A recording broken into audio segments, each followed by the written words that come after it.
Have you ever felt like you're not smart enough to understand spiritual teachings? Have you ever thought that because you don't grasp concepts quickly, you're somehow less capable of awakening? Welcome back to the channel.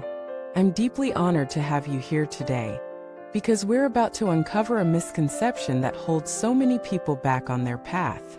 We live in a world that prizes speed, efficiency, and intellect. But what if real wisdom isn't about being quick? What if being slow isn't a limitation, but a hidden doorway to profound insight? Today we're going to explore why the so-called slow learner may actually be the one who awakens deepest, and how the spiritual path reveals its treasures not through mental sharpness, but through sincerity, patience, and heart.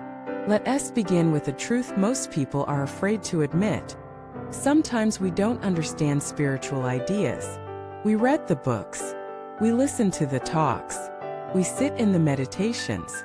But the concepts float above our heads. We nod along, pretending to understand, while inside we feel confused or even ashamed. And so, silently, we begin to doubt ourselves. Maybe I'm not spiritual enough. Maybe I'm not intelligent enough.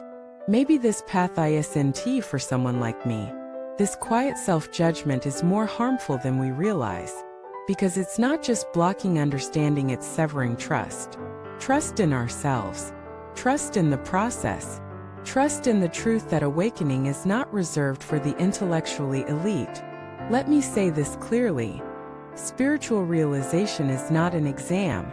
Enlightenment is not a prize for those with the highest IQ. The heart, not the head, is the gateway to awakening. Let us look at the example of a man who came to a monastery. He was poor, uneducated, slow to speak, and struggled with even basic chanting. The other monks ridiculed him. They said he was too dull to understand the teachings. But every day, he woke early, cleaned the temple, offered his food with reverence, and bowed with sincerity. He did this for years, never asking for praise, never pretending to be what he was not. One day, a revered teacher visited the monastery and felt a powerful presence while walking past the kitchen. He stopped and said, "There is great wisdom here." When the monks pointed to the scholar among them, the teacher shook his head. "No," he said. "It's him, the one stirring the soup." The lesson was unmistakable. Wisdom is not always loud. It does not always wear robes. It often hides in the humble, in the steady, in the quiet. Now let us explore why being slow can actually be an advantage. When you process things slowly, you tend to go deeper. You don't skim the surface. You don't grasp at conclusions. You allow the teaching to sink, to settle, to become part of your being. You may not be able to explain it, but you live it. This is the difference between knowledge and wisdom. Knowledge can be recited. Wisdom is lived. And the so-called slow learner often becomes a living embodiment of the teaching, while the quick learner becomes a walking encyclopedia. Let me ask you this.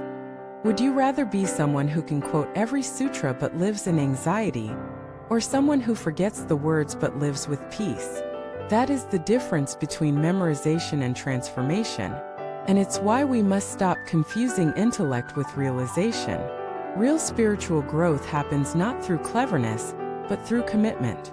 Through returning again and again, even when it's hard, even when you don't get it, even when everyone else seems ahead of you. This kind of practice, steady, sincere, humble, is the soil in which the deepest seeds of wisdom grow. Let us bring this closer to home. Think of a time when you struggled to learn something. Maybe it was a teaching, a practice, or even a life lesson. You didn't get it at first. You failed. You misunderstood. You doubted. But you stayed. You returned. And eventually something shifted. When it finally clicked, it wasn't just mental, it was cellular. It became part of you. That is the gift of slow learning. It's not an obstacle. It's an invitation to embodiment. And here is something most people don't know. Many of the greatest masters in history were not the brightest students. Some of them couldn't read or write. Some of them were mocked. Some of them wandered in confusion for years. But they kept their hearts open. They served. They listened. They practiced, and the universe met them there. Let us talk about ego. Intellectual brilliance often inflates the ego. The faster you grasp ideas, the easier it is to become arrogant. I understand this. I've mastered that. I'm ahead of others. But spiritual arrogance is the most dangerous kind, because it hides behind beautiful words and sophisticated theories. The slow learner rarely suffers this illusion, because their path is humbling. They are forced to admit what they don't know, to be a beginner again and again. And that humility becomes fertile ground for awakening, because the greatest block to enlightenment is not slowness, it is pride. Now let us reframe what we mean by slow. What if slowness is not a defect, but a rhythm? A pace that aligns with depth. Think of nature. The tallest trees grow slowly. The deepest rivers flow steadily.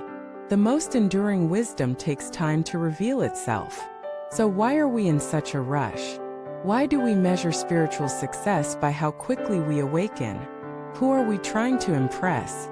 The truth is, awakening doesn't happen on a schedule. It happens in stillness, in silence, in seasons of seeming emptiness. And for those willing to walk slowly, something beautiful awaits, not just understanding, but transformation. Because when you stop trying to be fast, you begin to be real. You stop performing. You start listening. You stop racing. You start resting. And from that rest, wisdom rises. Not as a lightning bolt, but as a sunrise. Gentle, certain, unstoppable.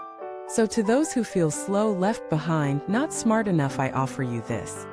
You are exactly where you need to be. You are not late. You are not broken. You are not less than anyone. You are unfolding in your own time. And that unfolding is sacred. You don't need to understand everything. You don't need to memorize every teaching. You just need to show up with honesty, with patience, with heart.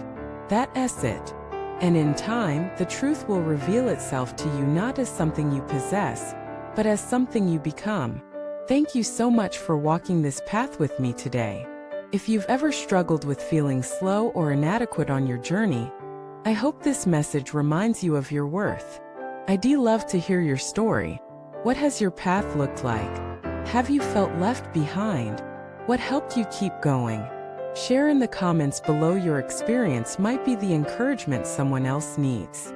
If this video resonated with you, please like, subscribe, and share it with others. It helps us keep creating content that speaks to the heart and supports everyone walking at their own pace. Thank you for watching this video.